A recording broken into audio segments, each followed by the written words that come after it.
Hare Krishna. Today we are going to study the verse number 32 of chapter number 4 of Bhagwat Gita as it is. And today we will get to know that what is the end result of various kinds of yajna sacrifices, and is yajna karma yoga or bhakti. First, let us recite the verse number 32.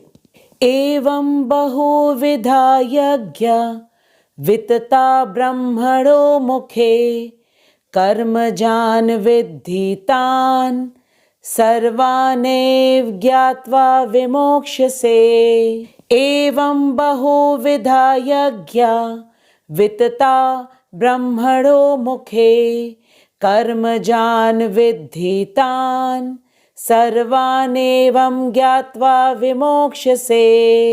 Evam, thus, bahuvidhaah, various kinds of yagyah, sacrifices, vitataah, widespread, brahmanah, of the Vedas, mukhe, in the face of, karmajan, born of work, vidhi, you should know, tan, them, sarvan, all, evam, thus, gyatva, knowing, vimokshase, be liberated. Krishna says that all these different types of sacrifices, they are approved by the Vedas, and all of them are born of different types of work. Knowing them as such, you will be liberated. Now let us read Srila Prabhupada's purport and understand this very important shlok in a very nice manner. Jagat Guru Srila Prabhupada ki jai, Anant Koti Vaishnavon ki jai. Srila Prabhupada says that the different types of sacrifices about which we have discussed in the previous few verses are all mentioned in the Vedas to suit different types of workers. Srila Prabhupada says that like the doctor prescribes different medicines to different patients, similarly, different kinds of sacrifices are mentioned in the Vedas to suit different kinds of people. And the main purpose of each sacrifice is to elevate the person from the bodily concept of life to spiritual platform. Srila Prabhupada says that men are so deeply absorbed in the bodily concept of life that they are unable to think anything beyond their sense gratification. To elevate such people from the bodily concept of life, sacrifices are mentioned in the Vedas. And by the practice of yajna sacrifices, the person will ultimately be liberated from the body and will be qualified to do bhakti. Srila Prabhupada says that human life is only meant for God realization and self realization. God realization and self realization means who is God and who am I and what is my relationship with Him. Srila Prabhupada says that since time immemorial, man is used to sense gratification when he was in lower species of life. So even after getting a human life, the habits and tendency remains. And to bring us out of the lower tendencies, that is, eating, sleeping, producing children, and defending one's own body, the provision of sacrifices is mentioned in the Vedas. And to suit every person's thought process and needs, 10 types of sacrifices are mentioned. And the person can either work with the body or the mind or his intelligence according to his own choice. Srila Prabhupada says that the persons who are too much inclined to enjoy the materialistic things, for them, they worship and sacrifice to various demigods. Then the people who want to do pious work in the society. They utilize their money for opening old age homes, orphanages, hospitals, schools. They get constructed wells and canals for the welfare of village people. Then there are a category of people who wish to control their senses through the process of yoga, which is mentioned in Ashtang Yoga. And then there is a section of people who sacrifice their all kinds of bodily comforts and sense enjoyments for the study of various Vedic literatures like Ved, Puran, Upanishads. Prabhupada says that all people who perform any form of sacrifice which is mentioned in the Vedas is sure to attain liberation from the body because the Vedas have appeared from the breathings of Lord Vishnu. Srila Prabhupada says that there are only two paths to attain the ultimate goal of life, that is to become Krishna conscious. The first path is to become Krishna conscious by following the process of bhakti. And the second path is the Karma Yoga. Prabhupada says that doing Krishna bhakti means following the ninefold path of bhakti. That is Shravanam, Kirtanam, Smaranam, Padasevanam, Archanam, Vandanam, Dasya, Sakhya, and finally Atma Nivedan. Means listening to Bhagavad Gita, Bhagwatam from the bona fide spiritual masters who are in the disciplic succession. Means singing the glories of the Lord and doing Harinam Sankirtan Yagya.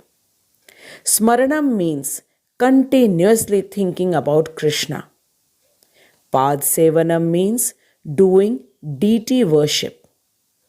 Archanam means doing Dandavat Pranam in front of the deities.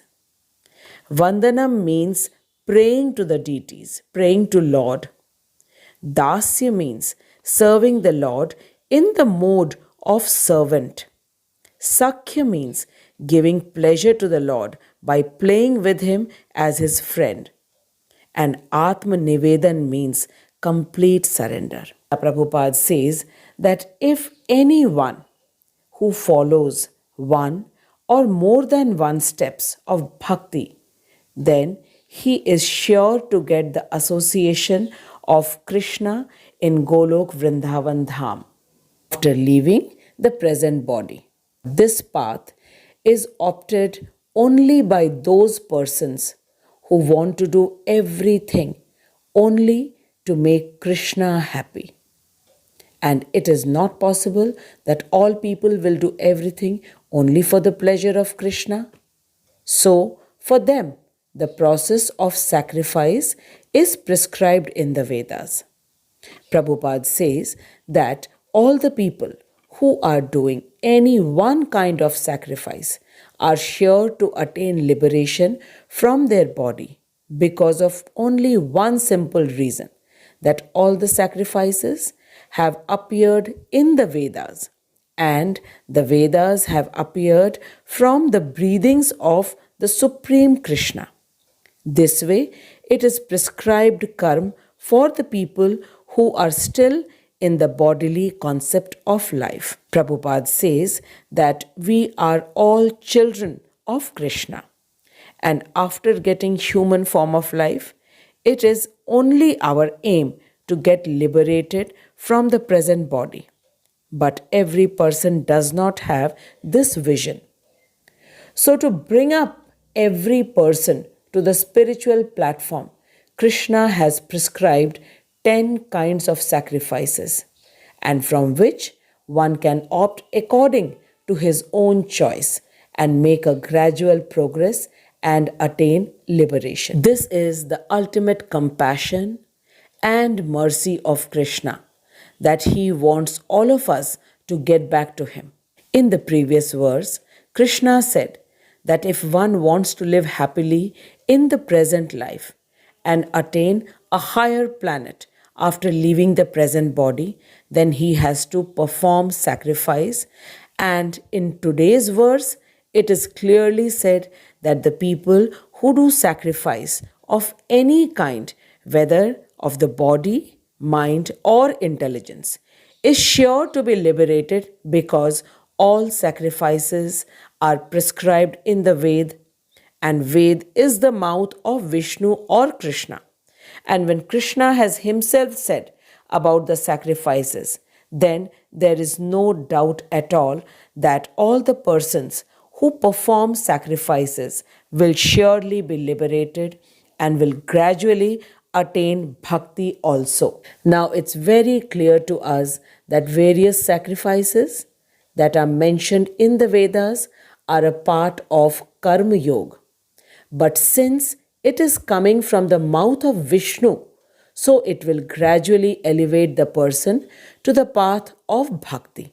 The basic difference between karma and bhakti is this, that in karma there is a feeling of gratifying one's own body, mind, and intelligence.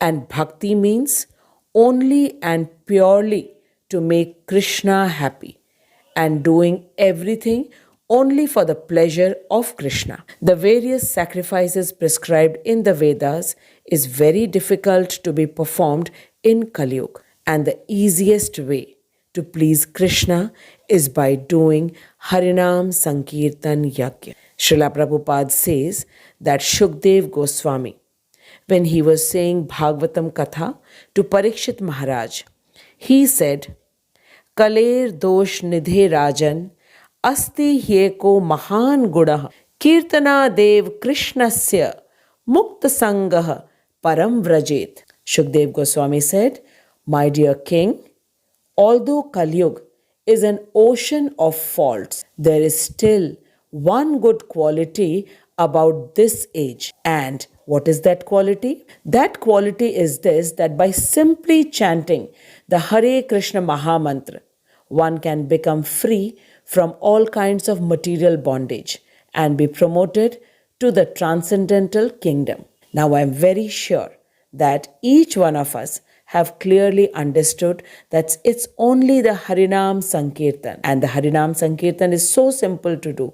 Hare Krishna, Krishna Krishna, Hare Hare, Hare Rama, Rama Rama, Hare Hare.